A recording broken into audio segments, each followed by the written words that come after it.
responded to that guy because he responded to you and me. And I started responding, and then the wife started talking to me, so I ended up not responding. But I was like, man, it's like, as a homeowner, I guess you're doing whatever the fuck you think is the right thing, but I feel bad for the contractors who are so desperate that they have to respond to you and bow down to whatever the hell he's offering. Yeah, and I mean, so are you talking about the guy who made that post? That Tyler guy? Yeah. So anyway, let's get it live. Kicking it off. All right, here we go. Here it is. Broadcast number 2, June the 30th, Tuesday. Yesterday was Memorial Day. Hope you guys had a great day in here with Anthony James, myself, Brian Adams. I don't even know what we're calling this. Dominate Your Life. B&A, keeping it real, talking shit. I really wanted to call it Man the Fuck Up. I don't know. We're gonna run a contest to see who comes up with a name for the broadcast. That's a great idea. What's the prize for the winner? Shit, I don't know. A guest speaker in the broadcast. They can get a Sunshine Design and Build pin. There you go. As long as it works, man. Where's it like? Because a buddy of mine had these up, man, and they feel great. They're all cushiony, but they don't write for shit. The ink either runs out or dries up. Oh, really? It pisses me off. I'm like, damn, that's not a good look for the business. We just got some made that it's not this one, but they're really big, but they write really nice. Yeah, so good. Hey, so let's dive into it. So last week when we were doing the podcast, and I think it's someone that you know, and I only say that because it was an Idaho person, I think, but was asking about how do you go about securing funds to start up your business. And by securing funds, I take that as meaning, how do I get a loan to start a business? And then I didn't respond directly to that. I just responded in a whole different group. But I tagged you and I tagged my buddy Brian Pappenberg, who owns probably like 13 or 14 Supercuts right now. Right. And so my whole gig was, I'm not a fan of getting loans almost for anything, but definitely not for starting a business that you're probably going to fail at. Sure. 80% chance. I mean, and if you're looking to get a loan, that already says you're starting off on the wrong foot. So if you buy it like Brian bought into Supercut. So I mean, if you buy into any franchise where it's, Subway used to be like the number one franchise that people bought into until that whole Jared BS. But I mean, on average, it's like 75 grand. They want you to have another 100 grand in the bank savings because they know you're going to need money as you go through the next couple of years. It's just, so they're not just taking any old body. And they're definitely not going to let you go get a loan to go jump into a business. It's kind of like, I can't go get a loan to have a down payment for a house because the bank's going to go, well, where the hell did you get the down payment? You couldn't even save that up. How are you going to be able to make these payments for the next 30 years? And how are you going to pay that loan back that you just got? I mean, so there's a whole, but in all of America, we overspend. And I'm speaking from experience because shit, even today, it's I got to, watch myself. If I'm making $100, I'm spending 130 or 140. And I'm pretty sure that's like 99% of the population. But you said you had a whole different take on it. So I was looking forward to hearing it. Yeah, well, I wouldn't say that it's completely a different take. I would say that it's like, I would agree with you that like, if you're just starting out in business and you've never had a business before, you have no business plan, you have no business model, you have no anything other than I got a truck and some tools, who will loan me some money. That's a really bad idea. But I kind of look at it like this, like, one of the things that I really have to kind of think about, like, why did I start my company? You know what I'm saying? Like, what is my goal with my company? What am I trying to do with it? Am I just trying to generate enough money to pay my bills and have a little left over at the end of the day? Or am I trying to own a business that generates revenue, works better without me? Or what am I really doing? What I've decided to do with my company is that latter part, but a little further, right? So, if you take out, if you take out money and you borrow money to buy real estate, the real estate has what's called equity in it, right? It's got a perceived value. And that value is going to increase given on market variables, right? Yeah. And so if you identify a piece of property and you you have a business plan to increase its NOI or its net operating income, meaning the amount of money that it draws in monthly or quarterly or annually, then you can utilize that property. You can borrow money to purchase that property, which essentially is a business, and you can increase the revenue that it's creating, and then you can go back and get it assessed by the bank, and then you can get a loan based on that assessment. If that assessment is more, let's say you purchased the property for $1 million, you increase the net operating income, and you go back to the bank and have it appraised, and it appraises at 1.8, and you're like, great, how much will you loan me on it? Well, the bank says, well, we'll loan you 1.2. Yeah. You just made 0.2 in profit that is actually tax free. And that essentially is what you can do with a company as well. And that's what I would say. I mean, if you're going into business and you don't have a business plan, and all you've got is, a wing and a prayer and a truck and a hammer, you should not be borrowing money. A wish and a dream. No. Right. And I wish people would get their business to where you're talking about, to where it is something valuable, something that you could sell, something that you could borrow against, because you've got a history of bringing in so much profit every quarter. And you've done that 3 years in a row, 5 years in a row, 9 years in a row. And every year it's that profit each quarter has been growing by 3%, 6% by something, because now you have something. And that's what you're able to sell. That's what you're able to get loans on. But man, to start out, borrowing money from friends because I need a truck and I'm going to do this and I'm going to get a power washer. And I see these guys on Facebook and these Facebook groups, and they're making a lot of money power washing houses or doing whatever. And I'm like, dude, you're going to end up like it's like you're never loaning money to friends. You're giving it to them, because if you think you're getting it back, you were the fool and you didn't deserve it anyway. But it's but like you said, it's like the business plan. And I don't know. I don't think any of us, especially in construction, sits down and writes out a full-on business plan. I may have did something close to that only because of going through so many different business seminars and Anthony Robbins seminars and Zig Ziglar seminars and Brian Tracy seminars and all of them, Augmandino, and so you're writing it all down, and most of the time it starts off as a dream or a wish list. It doesn't become a business plan until because you're writing down those big goals. I want this many employees, this many trucks. I want to be able to bring in this much money, yada yada yada. So now it's just a goal and a dream, not even a goal. It becomes a goal, I guess, when you start writing out how you're going to get there, what steps you're going to take every day to achieve it, and it ain't by borrowing money in the beginning. Because if you can't work right now at a job and save money to start it, at least, if someone came to me and said, man, I worked my ass off for the last 3 years, I've saved up $35,000, blah, blah, blah, in cash. I need another 10 to do this, or 15. At least you got something to show. But most people don't even have $1,000 in the bank, and they're trying to borrow money to start a business that ain't ever going to get anywhere.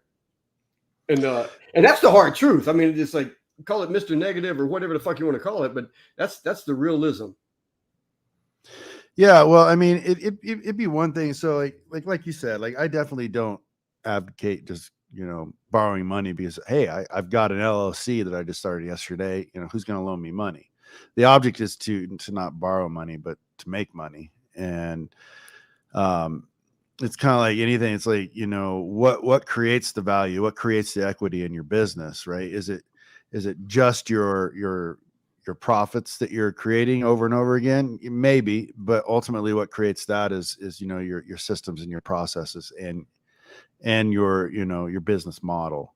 And so that's one of the reasons, like I don't want to compare what I do or what anybody else does to McDonald's, but if you look at McDonald's as an example, right, you can literally take their system and drop it down in Timbuktu, and illiterate monkeys are going to be able to recreate the same exact hamburger that you get in Boise, Idaho, or Anaheim, California. Yeah. And ultimately, it's like Roberto here, he says, that's my aim to sell. And that's great. And I mean, I look at it as two different things. Like there's two different philosophies.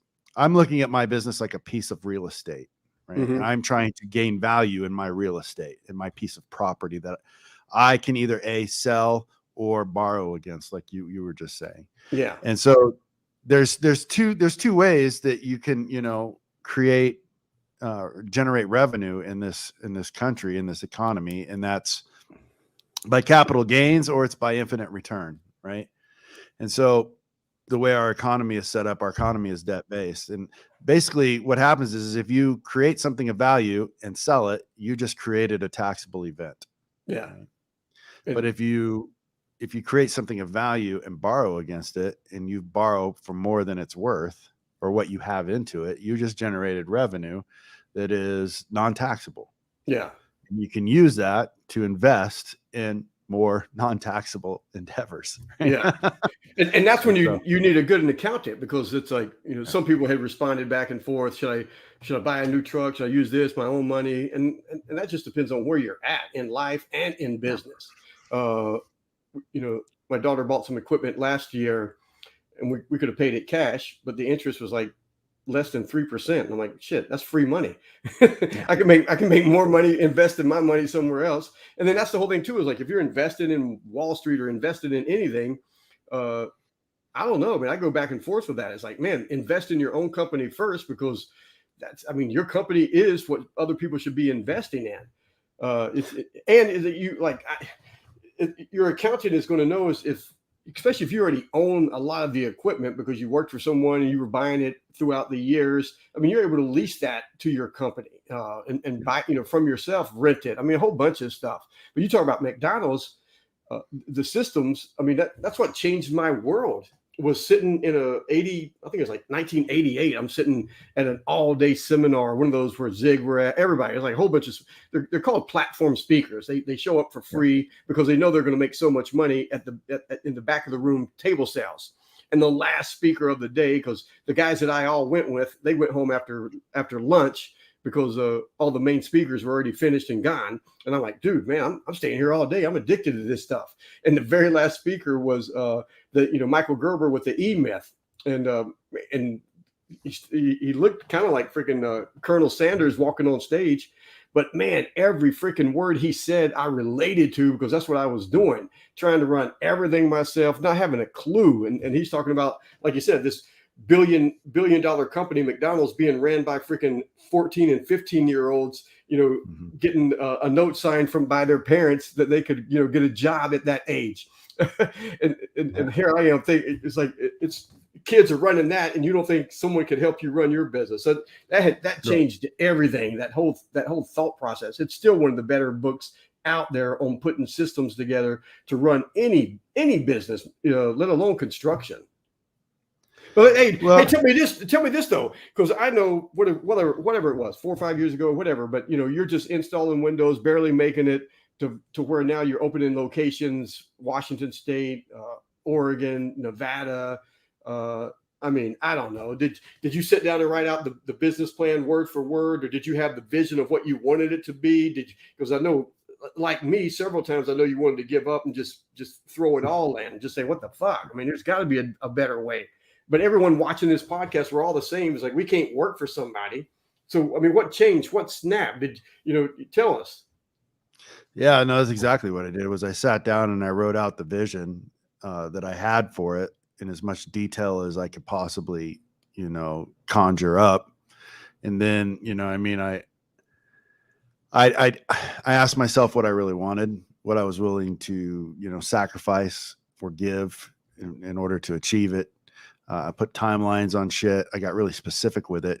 And then, ultimately what that did was led me into, it's like, okay, well, I got a construction company. I can't just, just be non-specific about the actions that I take. Right. And so even like right now, it's like, I've got, in my employee handbook, I've got, specifics on, standard operating procedures. I have standard operating procedures for how we operate as a company. I have, when you start working with me, you sign a piece of paper that says, these are your responsibilities and this is how you operate within this company. And it says like, hey, you understand that, and even with my clients and my contracts are ultimately the heartbeat of my business model. And even today, even to this very day, there's, I'm always adjusting and improving and making things more and more refined. And that's ultimately what has made the difference for me is ultimately getting it down on paper and being just hyper specific about it. Yeah. I'm telling you, man, if it ain't on paper, it's not real. I mean, you can sit around with your buddies and just talk all kind of shit, but it's something about writing it down. And I don't know, maybe you can type it down and it's the same. Maybe because I'm old, it doesn't work for me that way. But man, when I have the pen and paper and I'm writing it down, something, it's like, it's a direct line to the subconscious mind. It's no longer you just wish list talking about it. Now that it's tangible, it's on this piece of paper. It's like, what do I got to do to make this happen? What do I got to do to make this work? And what is your big vision for Sunshine Design and Build? I will never tell. I'll never tell. No, ultimately, like I was saying, the vision for me is ultimately to see how far I can actually take it. Like right now, like you're saying, we're moving into, we're already in Oregon. We got some opportunities in Washington, and then I'm probably the only Idahoan actually trying to move into California. And I've got some clients that, just are, they got properties around these areas and, they want somebody they can trust to work on them. And we've got our foot in the door there. Yeah. But ultimately, like I said, man, my goal for my company is to build a company that is more valuable in its equity than the revenue that it generates. Yeah. So that I can borrow against it. Yeah. Hey, Brian, since he wants to pick our minds about the finance, how did you get started? Hey, Brian, what is your trade? Are you a general contractor? What do you, windows, painting? What do you do, Brian? So do you know him? Do you know Brian? I know Brian. Brian specializes in metal structures. If I'm correct me if I'm wrong, Brian. Yeah. I mean, he does a little of everything, but I think last time we spoke, he said that he really iron worker by trade. And what do you want? So, Brian, what do you want to do? Yeah. Like, what company do you want to start? Do you want to start an iron workers guild, or like, what do you want to do? And for me, it's man, like Doug here saying yes, because Doug's got a shitload of money or in tied up in tools, like a lot. And I'm like, dude, what the fuck good is all those tools sitting in the garage? They ain't bringing in any money. It's like, sell the fucking tools and buy ad space on Google or anywhere, something. But none of the tools do you any good if it's not bringing in money. But that is where you start. I mean, you do need the tools, and that's where most people, when they starting off in business, and it's all business. It ain't just construction, man, because I'll get phone calls all the time from like haircutting salons, dance studios, anything. And they've put all their money into making their dance studio or karate studio look beautiful. And they've done this, and they've got the mats, and they've spent 40 grand. And I'm like, all right, what was your marketing budget? It was like, I'm out of money. I'm like, now you're out of business. So you should have spent $2 grand on the shit that you thought was necessary and 38 grand on all of the marketing for the next 6 months, and just like dominate, just like be show, everywhere. I mean, everything. But it's just, if the phone's not ringing, if you don't have business, you don't have a business. And yes, as you grow and you've got the internet presence and the videos and the this and the that, people like, then I can turn down the marketing budget. And I'm like, yeah, like McDonald's, right? McDonald's dominates the world. They still spend more money on marketing than any other fast food chain. So why don't they dial it back a little bit? It's like, no, you never get to fucking dial it back. Sorry. It's you've got to stay number one in whatever it is that you do. But it does. It's like what I had wrote was just suck it up, and for the next 3 to 5 years, live on 20% of what you earn. Everybody's like, oh my God, save 80%. It's like, no, I can't do that. It's like, yeah, you can. Other people do it. Yeah. And they don't do it because they want to. They do it because they have to, because they only make 20% of what you make or I make or something. It's just, we've got a personal problem, not financial problem, to where it's save every penny you can and go through the numbers, like how much you're going to need to save up, all of it. Look at different franchises and what they are charging you to buy into, and what do you get to buy into that for, all of it. But yeah, like people who say use other people's money to make money, man, that's a beautiful cliche, but what the fuck does it mean? Because nobody I know is giving you money unless you can prove that you know how to spend money, save money, make money, earn money. That's the only way I would say that, would be advisable to like use or borrow money. Like if you have an idea that is really mapped out, specific, a business model that is like airtight, written down to where you can convey it to somebody else and actually get that person to believe in what your vision is for that company, then yeah, like maybe seek out some investors, maybe go to a bank and say, hey, this is the business model and this is what I need to get to this point. But you have to have a projected, outcome for that. You can't just say, I've got a truck and a hammer, somebody give me some money. I mean, ultimately, I think the core of what Brian's asking is, how did we get started? I mean, we got started just like you, man. It sucked. Yeah, it sucked for a long time. For me, really bad. Yeah. I mean, I like to move on. For me, it sucked really bad because I started by accident because I was a dick. Nobody wanted to work with me anymore. It's like, fuck, I knew everything. And I started doing side jobs on the weekend, and I'm making more money on a weekend than I would make almost all fucking month working for somebody. So now your head's like, oh my God, man, I can make do one job a week and I can make more money than these dudes, man. Blah, blah, blah. And there you have it. Now you don't even have a fucking job. And the only jobs you were doing on the weekend were a couple of friends and some buddies that knew you, and that whole word of mouth bullshit, to where you didn't do a job last week or the week after, and now you don't have another, and the money goes, like, you spend it like it's fucking water. And now you're trying to figure out what the hell. And now you eat crow. You go back and you tell your other guys that you used to work for, you're sorry. You changed your attitude. You learned your lesson. Let me get a job. Can you give me a job? And some of them say yes. Some of them say no. And then you do it all over again a couple of times. And then you read the couple of books. And nowadays, man, with the internet, there's just no fucking reason not to educate yourself. I had the cassette tapes and, the book with the E-Myth and some other ones. But and even that, as dumb as I was, I didn't understand what I was really reading. And it was just trial and error. But I had a wife and kids that needed to eat, and all of us. I just, we were talking earlier, I want to name this fucking podcast, Man the Fuck Up. Just it's like I had to get up every day and just go to work and just slowly fucking figure it out. And it was hard. Just real hard. Well, I think the other thing too, man, is it's like, I used to, going back, like you said, going back five years, like if I were to go back in time and 5 years and be able to look ahead and see where I'm at now, I 5 years ago, I would have given my left fucking nut to be where I'm at today.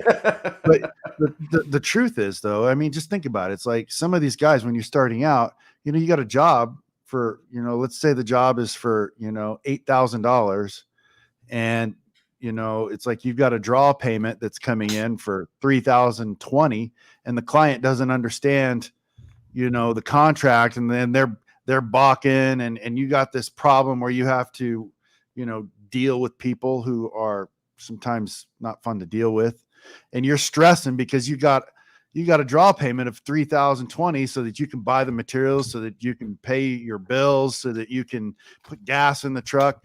And here I am. I had those same problems 5 years ago at $3,020, right? Right now I got a job where I got this client, man. And they're like, that payment's 320,000, right? And so it's like, you're looking at me and you're thinking, man, I want to be where you're at. Where did you start? Well, look, man, I mean, I got the same problems with you, as just my problems got more zeros on the end of them. And that's it. I mean, it's really it. It's the same shit, different day, more money. Yeah. I'm trying to flip to the book here. How do you start? Because in the book, Master Your Business, when it says, where do we start? It's like, I say, man, start by being the best employee you can and appreciating the fact that someone's giving you a job. Be the employee to that person that you hope you can hire one day, and save every penny you can for 3 to 5 years. Stop thinking of instant fucking gratification. Think in increments of 5, 10, 15, 20 years of where you're going to be. Like right now, Anthony, I know it took you a good solid 5 years to get where you're at right now. And the first 4 years felt like going backwards, I'm sure. To where now you feel like you got a little breathing room, but you really don't. You got just enough room to hang yourself. So it never changes. It's always every day trying to be a little bit better. But it really does is, and that's why I've given like now is like, because I love construction and what it did for me. There's no way in my wildest ever dream I would have thought, I would be able to have the life that I've had right now growing up as, poor white trash in North Carolina, picking tobacco.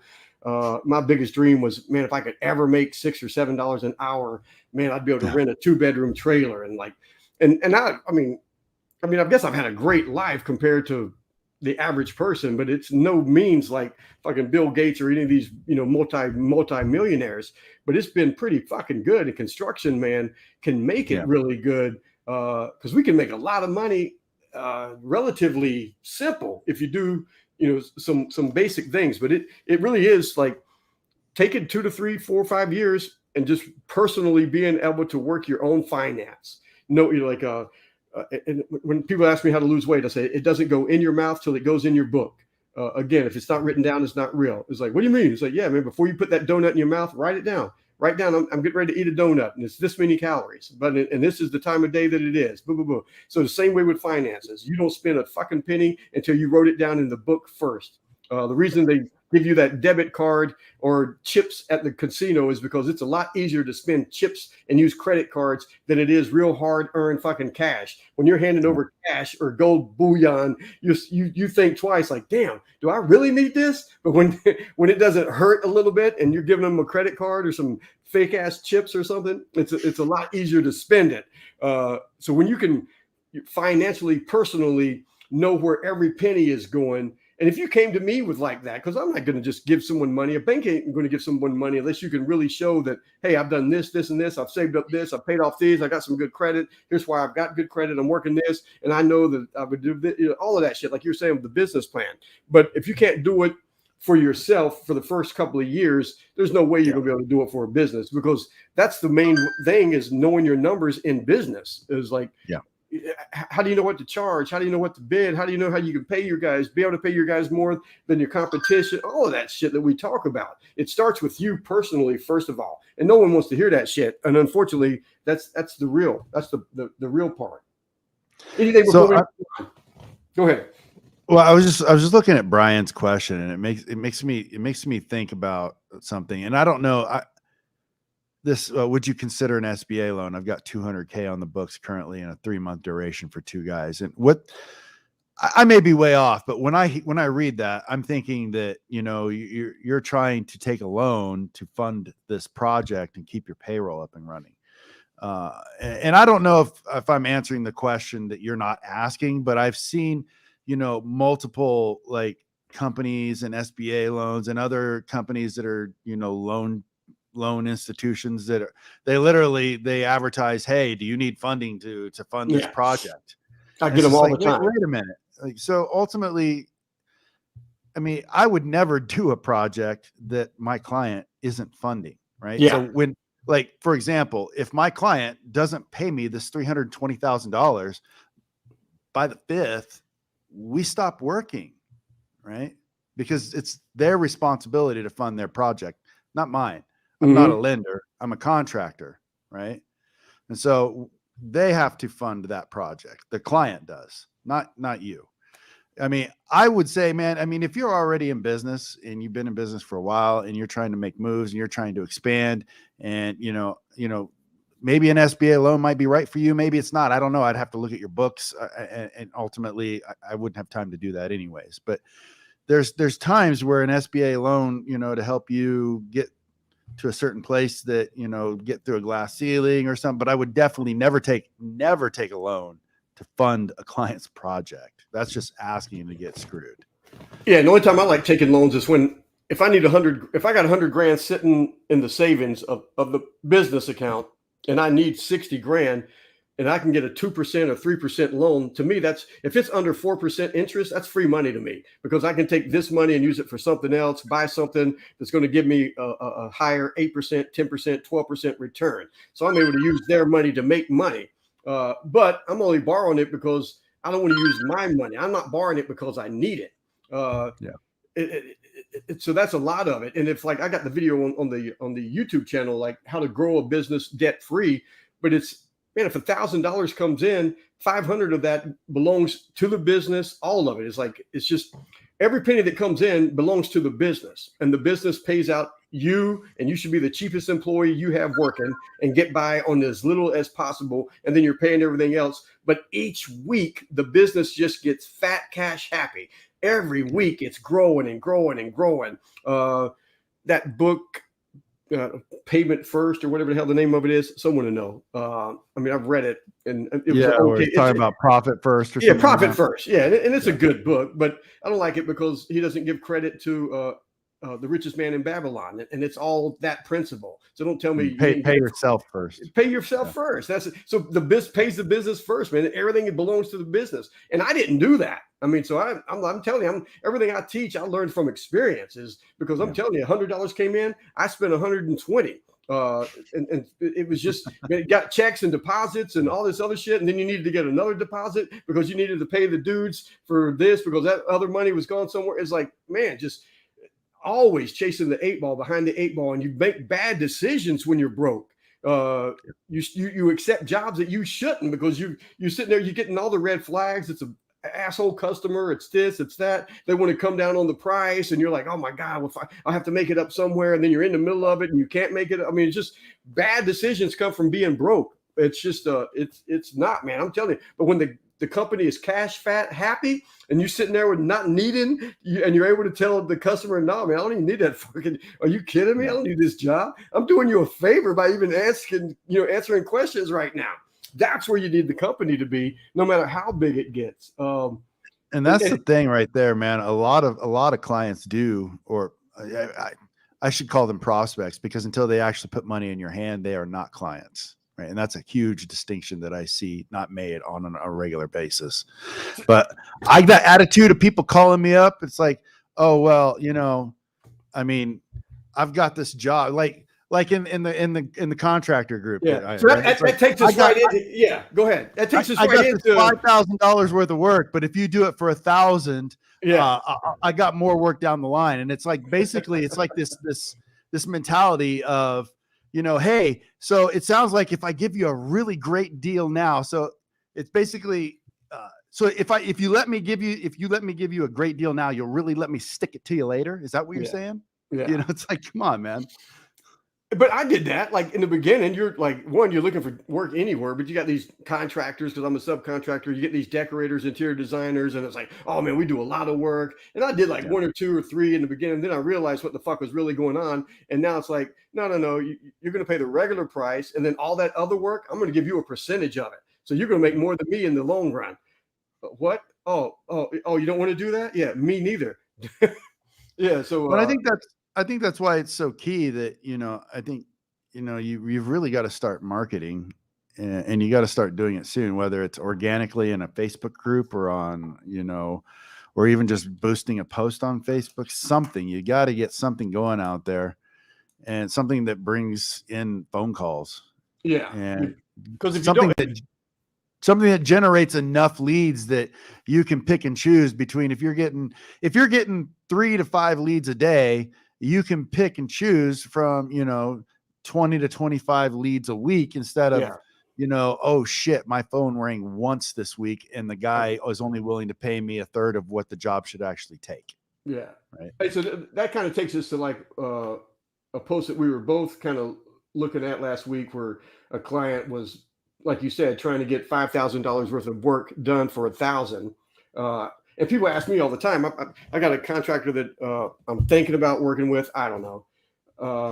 But he had all the stories. Oh man, it's like in my trade, kind of like, I know you have to deal with it in your trade too, is, man, there's a lot of over the border guys, Mexicans, and they're trying to take the work. And then there's the guys that ain't licensed and they're not insured. And man, they're just choking me to death, man. I can't get no jobs because of these guys are always doing it real cheap. And then you got, like, that guy was posting wanting, like you said, $5,000 worth of work done for 1,000. And fucking 50 guys are reaching out to him. I'm like, man, why are you so hard up and desperate that you would even give this guy an answer? I mean, because he's going to go with the lowest. That's not your fucking clientele. You've got to work your way out of that.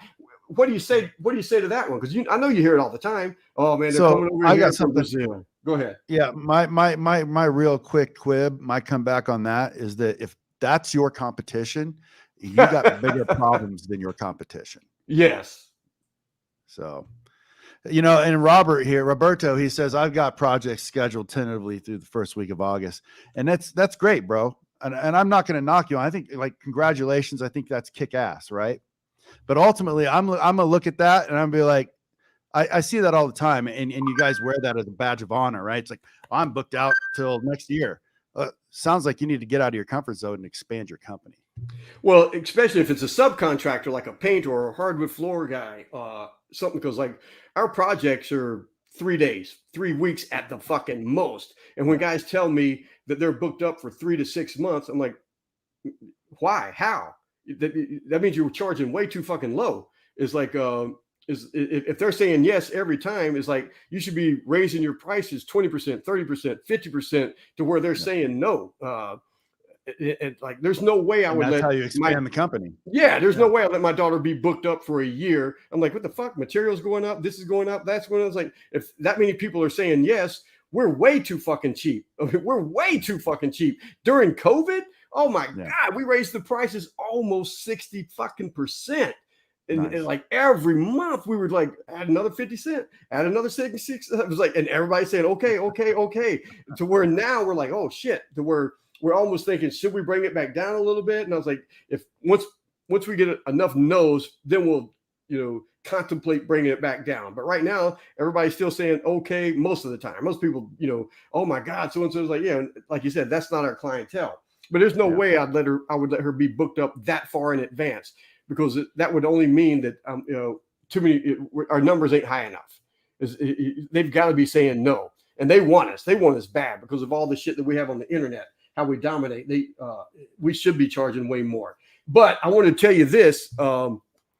Oh my God, look, watch the spin that I put on this. So right now, Wall Street Journal just wrote an article a day ago, maybe 2 days ago at the most, but it's more high school graduates are saying no to college and looking to join the blue collar trades because they're hearing a plumber can make pretty good, flooring contractor can make pretty good, guy painting. So I'm telling you right now, you think it's hard competing with the guy with no license and no insurance, working out of the back of his Pinto or down at Home Depot over the border. You think it's hard competing with those guys. Wait till a couple of these guys with a halfway education or a halfway brain gets into the industry and knows the business part of it. You think it's hard to compete with guys who don't know shit about business. Wait till you start having to compete with guys who know business. Right, Anthony?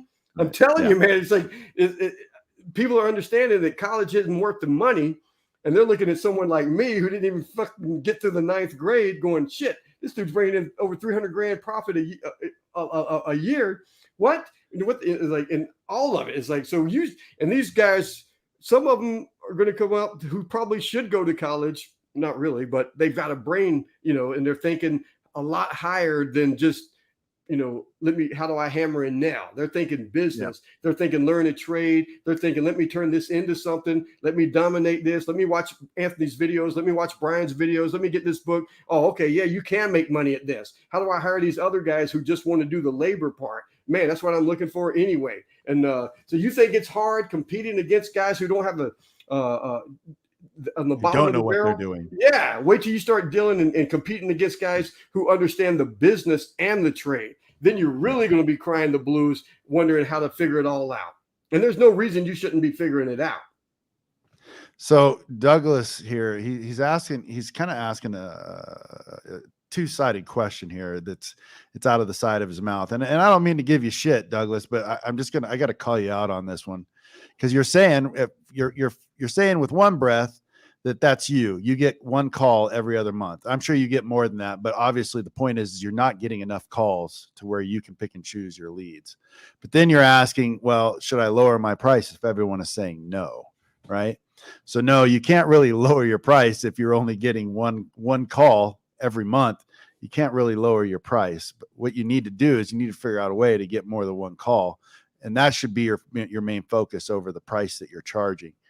And I mean, ultimately, you got to figure out a way to get past the, whenever clients call you, I mean, their first question is how much, how cheap, right? And it's like, if you're not able to field that or navigate that before they even call you, or even once they do call you, if you're not able to provide some sort of value, it's like the price of what you're charging for, whatever it is, the price is only a discussion in the absence of value. So you need to figure out a way to provide more value for what you're asking for. And I don't know what you do, Douglas, but I mean, ultimately, if you're getting one call a month and you're getting no's, there's a big problem there, and it's not your price, right? Then, it's not your price. And it's kind of towards a Rock, Douglas, better known as Rock, but so God, I don't know when did Sam Kinison die? I don't even know if you're old enough to remember Sam Kinison. Yeah, I remember him. He was a comedian. I don't know, some of his stuff was funny, but he used to scream. His face would be red. But he had a bit about feeding all the homeless people in Africa, or not homeless, feeding all the people in Africa. And it was something. Oh, the whole bit was like, it's easy to feed them. Instead of sending over food, send over U-Hauls. Have them move. He's screaming, move. It's the fucking desert. There's no food. There's never going to be any food. Move. Right. And I almost feel like telling that to some of the contractors is like, look, man, if you're in a desert and there's no work, move. Get the fucking move. Just, and it's like something. And I tell guys all the time, I'm dealing with a guy right now, kind of helping him out, but I show guys, I say, look, man, go to Google. How many times is someone even searching for your services, whether it's carpet cleaning, painting houses, remodeling kitchens, whatever? Google will tell you, look, that only in your area and where you're living, that only gets searched, 20 times every month versus somewhere in like I'm at, and it gets searched 20,000 times a month. Yeah, I'm going to be able to say no a lot more times than you are. All of that has to play a big part of it. It's just like the research that, and it's, I know you see it in Boise because Boise is growing so freaking much, but here it's in and out. Anytime you see an in and out, within a matter of years, there's going to be the chicken place. What's the cows and the chickens? A Chick-fil-A. Chick-fil-A, yeah. There's going to be a Chick-fil-A right across the street or somewhere next to it or something, because these restaurants have done all of the research in advance. So Chick-fil-A knows, McDonald's already done, or In-N-Out's already done all the research. They know this. They've got everybody. They know how much people are going to be driving past. They know this. Do they have the money to spend on it? All of that stuff. So Chick-fil-A moves in from the East Coast. They don't have to do all that research. They just look for where In-N-Out is, get as close as they can to In-N-Out, lease the land, put up the building, and they know the business is going to be there. So all of that research is already done.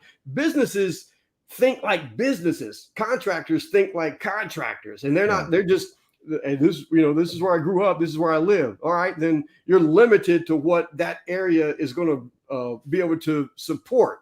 I'm watching some damn show on Netflix or something called Port something. They live in this little cubby hole up in Alaska. There's only like 20 people that live there. They all fish and hunt. You're living off of the grid and stuff, but you're not going to be doing a lot of hardwood floors in that area. So I could run as many fucking ads as I wanted.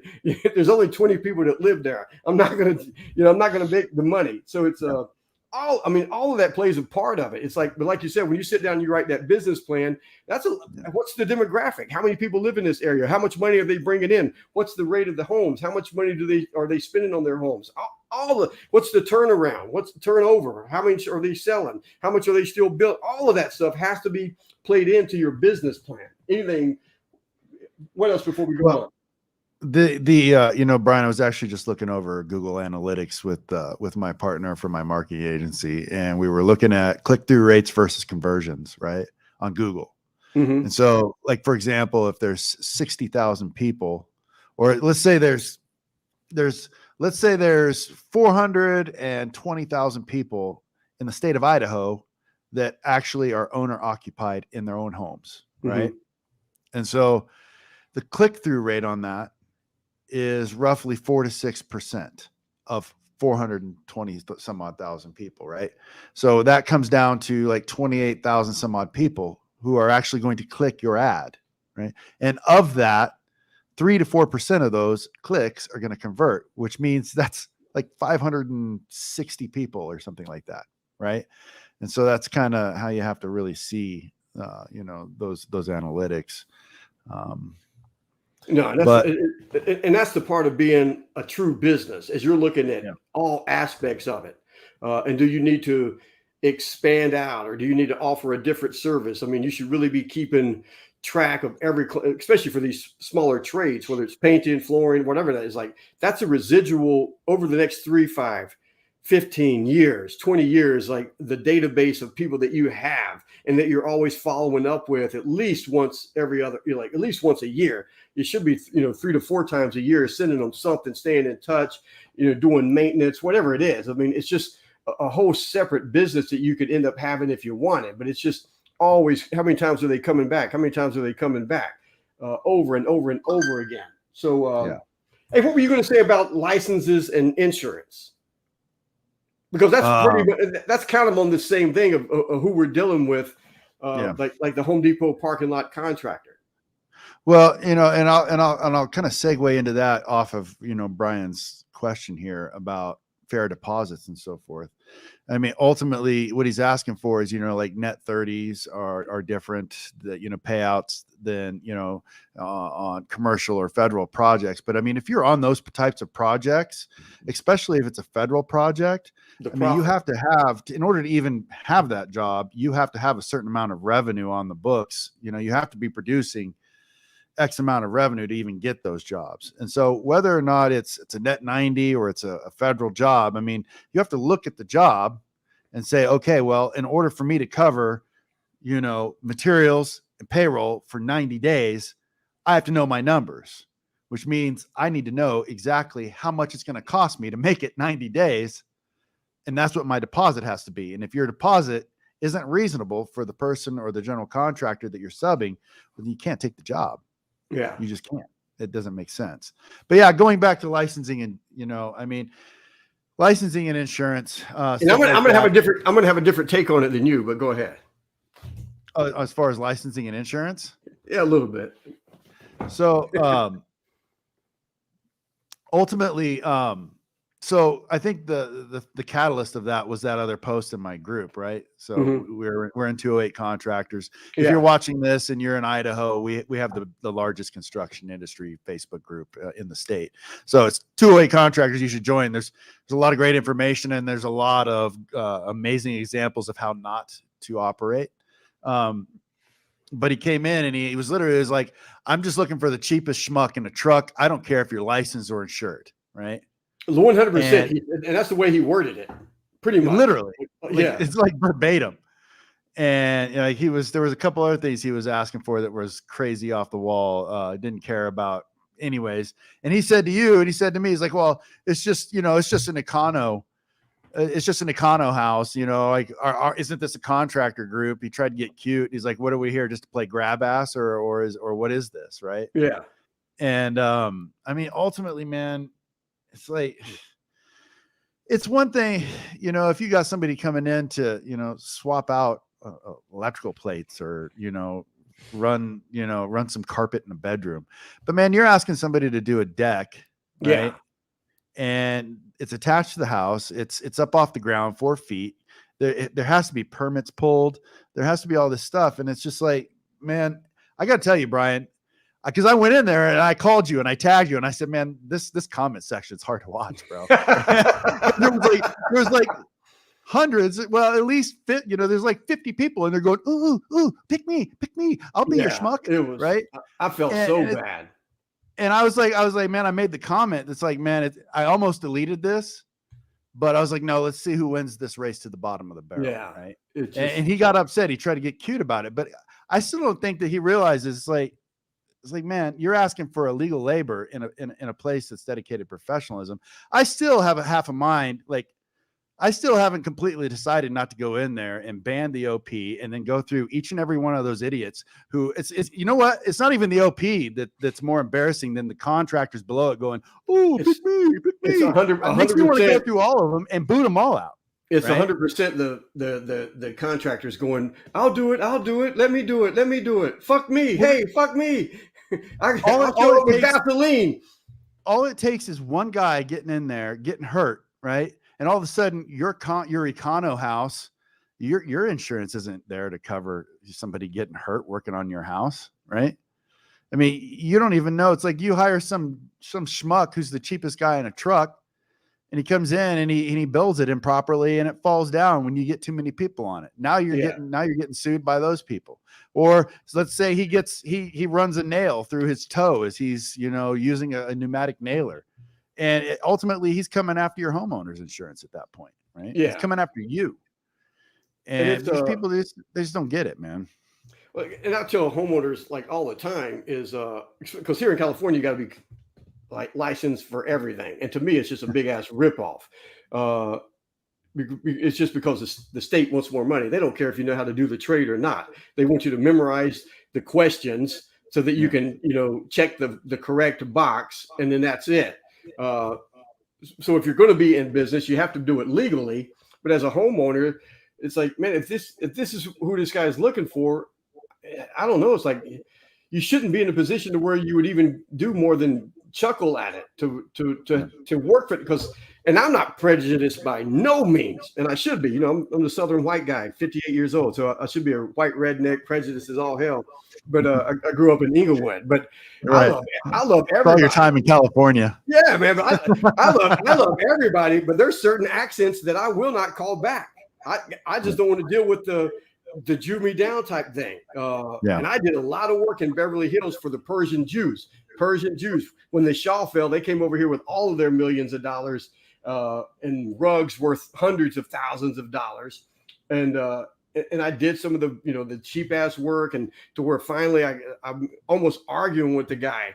And they brought me in as family, and we're eating dinner. And he's like, Brian, you're taking it personal. He goes, dude, this is how we grow up, man. We grow up in the market. It's the way we go back and forth and bicker. And it has nothing. He goes, look at you. This is a $16 million house. It has nothing to do with the money. For us, it's a game.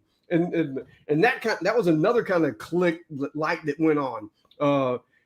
So we either want to play that game and, you know, you go in with the super high price because you know you're gonna have to come down, you know, 20% or whatever it is, to where I just tell them, I was like, look, dude, no, I was like, here's what it is, blah blah blah, and I even when I even mentioned like the Shah and Iran and fallen and Persian Jews and India and stuff. India makes the guys from India with the accent and wanting the best deals. India people in this country are earning 30% more than anybody else because they're that fucking smart. And you're giving them breaks because it's a game to them, and you're not playing their money game. But you're in the again. It's part of their culture. It's part of the culture. And for me as a kid, was taking it as an insult and all this other stuff. And luckily, you know, I was open-minded enough to sit there and have dinner with these guys and be brought in and learn their culture and their history. And they are extremely proud, man. The Persians.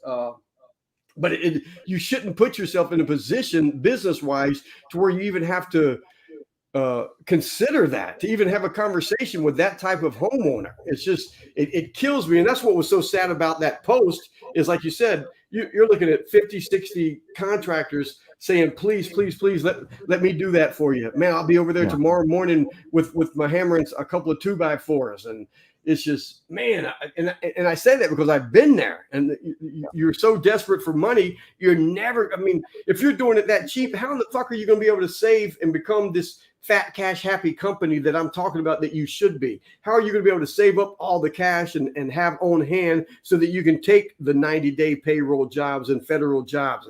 And do you even want those jobs? To me, I'm always looking at what's bringing in the most amount of profit for the least amount of effort. And that's what I'm trying to be, to become the best at. And that's how I structured it. That's why I ask other guys to really look at. But so the whole license and insurance you got to cover your ass, man. You got to cover your ass. I remember when to kind of touch back on Brian's question, like, how did you guys start? Like, I remember starting out thinking, well, I got legitimate as a business. I had insurance. I had all that stuff. I had the license, and I had this and I had that. And, basically I had overhead, and I thought, I'll just go out and I'll charge $25 time and labor or time and materials to do this work. And it wasn't very long before I realized that was actually putting me in a hole financially. Right.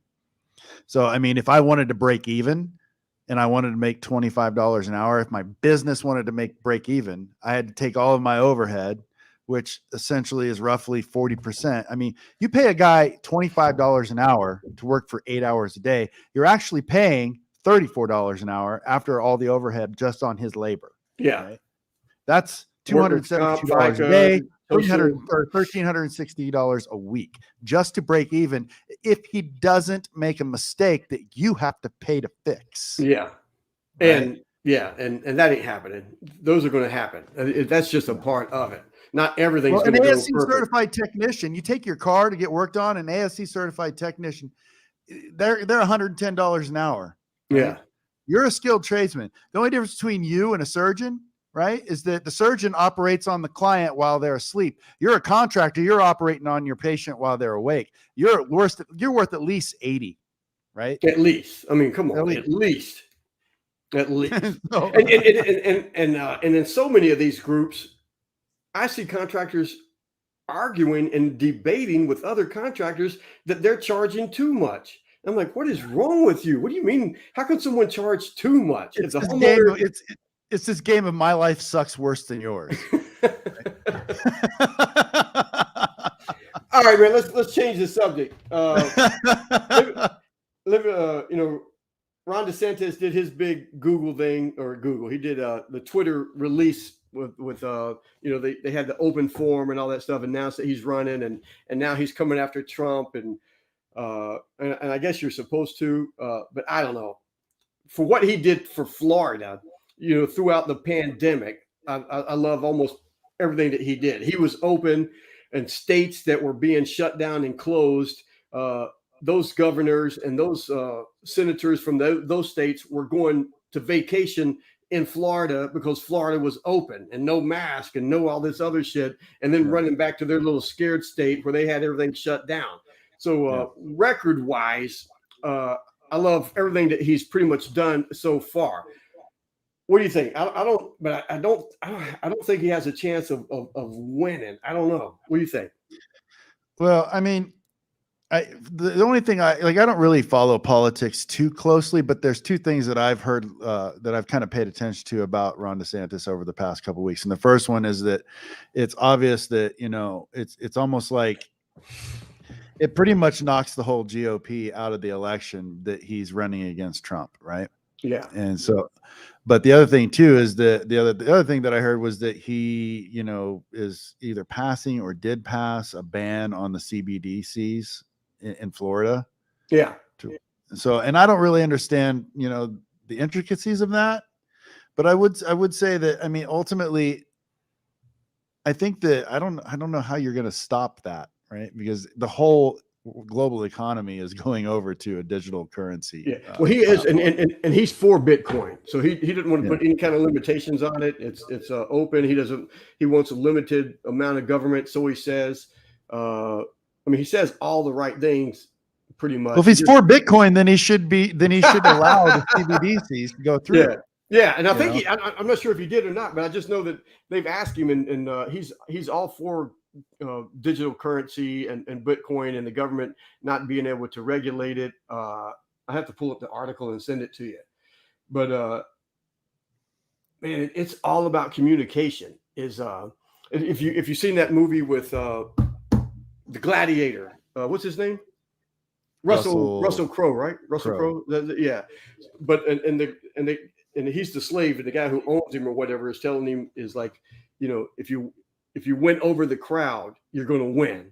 And that's pretty much what he did. It's like everybody loved, him, the Gladiator. It's like everybody's chanting his names. They're doing this. And even in like Draco, like Rocky 5, I think it was, when he goes to Russia and fights the big Russian dude, and Rocky at the end of it, the crowd is cheering Rocky. Yeah.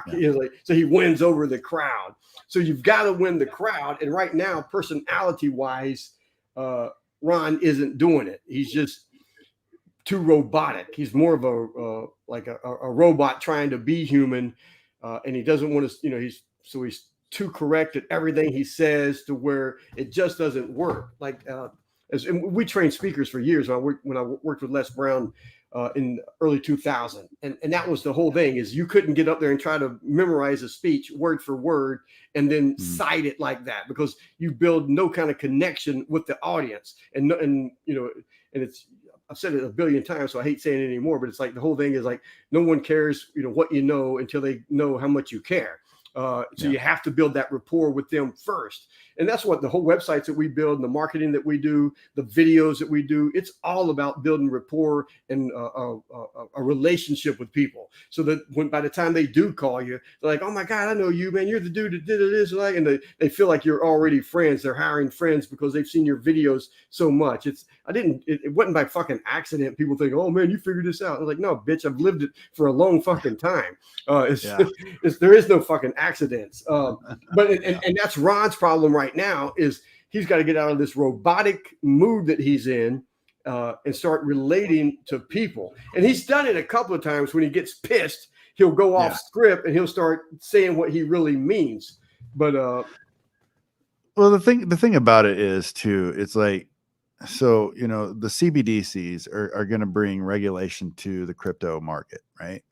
And so that's ultimately what is going to be needed for major institutions to come back to that marketplace. For example, like Brian here is saying, he wants gold backing again.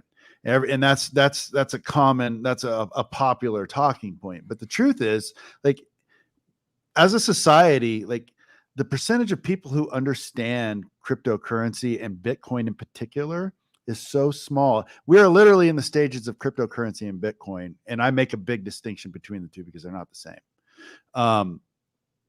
We're in this phase right now where, I don't know if you remember back in the .com days, where everyone was like, oh, the internet's going to be a fad. The internet's it's never going to go anywhere. It's going to be a fad, right? But look at where you're at now. Like, you couldn't even operate without the internet. Yeah. And what has the internet created? I'll tell you, the biggest thing the internet has created, it is caused the efficiency of all these marketplaces to grow at an exponential rate, where we have created the ability to provide services and products to people left and right around the globe. The problem with this is that the business is moving faster than the money, and that's the liquidity problem that Bitcoin and CBDCs solve. Right. So ultimately, the gold is so heavily, it's manipulated by the industry and the government. I mean, gold is, what is it, like 2,500 an ounce right now? Yeah, something like that. It should be like 10,000, but it's not, because it's so heavily manipulated. Right. And so here we are, we've got these dollars that are designed to go down in value, and everybody wants it backed by a commodity that's heavily manipulated and completely undervalued, when you have this ability to solve the liquidity issue around the globe. That is, it's happening. Whether we like it or not, folks, we are moving out of an era financially and economically into the new world, which is blockchain technology. Well, Google and research the history of diamonds. Diamonds have no fucking value. Yeah. Diamonds is a girl's best friend. The only reason diamonds have any value is the marketing that they did in the early 1920s. There's not a shortage of them. There's not any of that. It's like you said, it's all manipulated. It's all like diamonds. I mean, yeah, they're hard and all of that stuff, but they're so plentiful that there's no scarcity in it. It was all a big freaking marketing ploy that worked and continues to work today.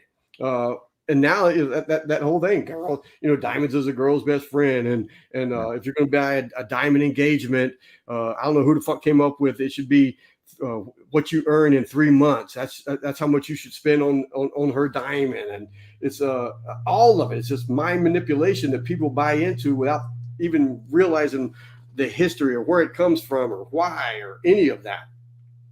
Sure. Yeah, I mean, that all just, coming back to, Ron DeSantis. And I mean, I don't get me wrong. I pay attention to what's going on in politics, just like the other guy does. But I mean, at the end of the day, I know that the government doesn't run shit. They run nothing. The banks run everything. Yeah. And if you really want to know, who controls you, then just pay attention to who you're not allowed to criticize. Yeah. So I think I tweeted that or stole it from Elon and tweeted it again. Hey, I want to finish up with man the fuck up and bring back bullies. And I said it because I guess a Facebook friend of mine. And look, and if someone is a Facebook a friend on my Facebook, it's because they reached out to me and I looked at their page and for whatever reason said, okay. Right. But with that, if I'm seeing shit that you're posting, I'm going to respond. And sometimes I'll respond nicely. Sometimes if I'm sitting here watching you cry about life and all your friends are like, oh yeah, man, this and that. And I'm like, I'm not going to be that guy. So delete me because I'm going to tell you the truth. And the truth is, man, the fuck up and stop worrying about what people think about you, what you're doing, like what people are saying to you. Like all of this stuff is like, we've gotten away from this whole, like the whole trophy mentality is like no one's being forced through anything anymore. I mean, the only way you grow is through challenges. It's going through, it's like we talked about earlier. It's like, man, it's like the only reason I have a business today that's somewhat successful, one that I was able to sell several times, is because I went through all this fucking bullshit. And each time I went through it and didn't quit, and I quit and go back and get another job till I couldn't take it anymore. And then I tried again with my battle scars and wounds. And each time I would get a little bit further. But there's so much at the top because no one's getting to the fucking top. It's so easy to be successful in construction because so many of us are fucked up individuals. We can't show up on time. We don't know the numbers. We're doing this. We're doing that. We don't follow through. We don't hire. Like they're all trying to do the work because they're the best one in the trade. Nobody else can do it but them. And I mean, it's like there's no reason for you not to get a business in construction and just blow it the fuck up if you do all the simple things. But this whole mentality of give everybody a trophy, don't hurt their feelings, keep the bullies at bay. It's like, no, man, people need to talk shit to you at school so you can learn how to fucking deal with it in the real world. Because in the real world, people are going to talk shit to you. And there's no way fucking around it. It's just man the fuck up and do what you're supposed to do. It's just, oh my God, all these motherfuckers that are okay with people being fat, I don't get it. I had a dude right now send me 8 fucking dozen donuts of Krispy Kremes. Not at once, sent me the coupons so I can go whenever I want.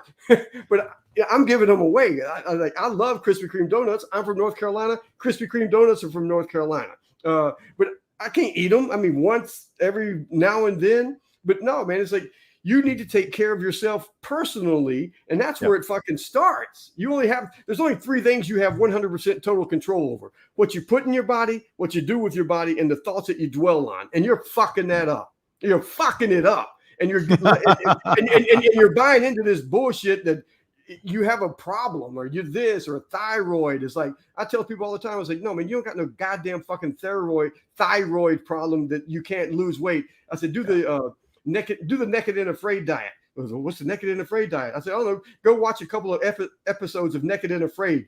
They're somewhere they're somewhere for 21 days and they ain't eating, and they're losing a whole lot of fucking weight in 21 days. I don't care if they had a thyroid problem or not. If they're not eating, they're fucking losing weight. And if they eat the healthy stuff and just a small amount of it, they're going to lose the right kind of weight. And if they're working out, they're going to be building.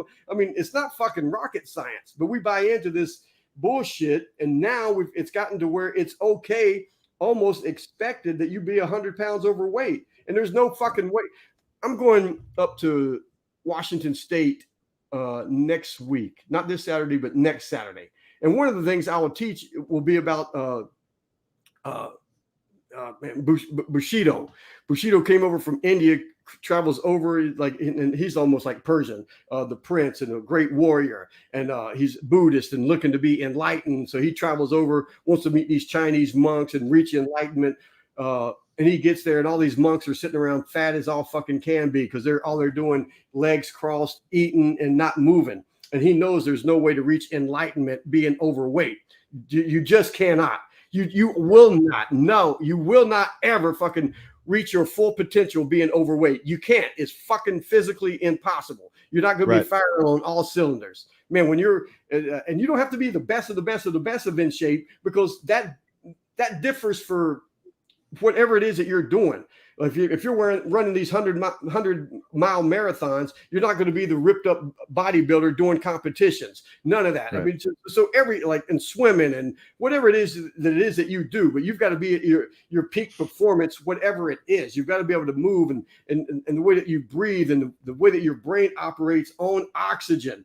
The reason I can choke you out within 6 to 8 seconds, and the reason you lose when we're grappling on the ground, is because you don't know how to breathe and control your breathing. You're not getting the oxygen to the brain, so you're not able to. It's being on the ground is like moving chess. It's like playing chess, and I'm moving 6 to 10 chess players in front of you, and you can't think fast enough to figure out what the fuck I'm doing because you're hyperventilating because you can't catch your breath because you're out of fucking shape. That's in every area of fucking life. When you answer the phone, when you meet the homeowner at the job site, when you're talking to your employees and you don't have the confidence and your body's all sagging down and your face dripping because you're over, all of that shit. I'm telling you, Brian, you're picking on fat people. Yes, I'm picking on fat people because one, I'm kind of fucking what they call it, sour grapes. I'm jealous because I cannot allow myself to get like that. I would not allow myself to get like that. My entire life is dedicated to what I can leave to mankind when I'm gone. My mission statement in life has always been to humbly touch and enhance as many lives as I can while I'm here, so that when I'm gone, those lives will continue to touch and enhance the lives of others. I got to live what I preach. I don't listen to fat preachers. I wouldn't. Yeah. I don't listen to fat fucking doctors. I don't listen to fat motivational speakers. How the fuck are you going to give me some kind of personal development lesson and you can't even control what you put in your body or what you do with your body?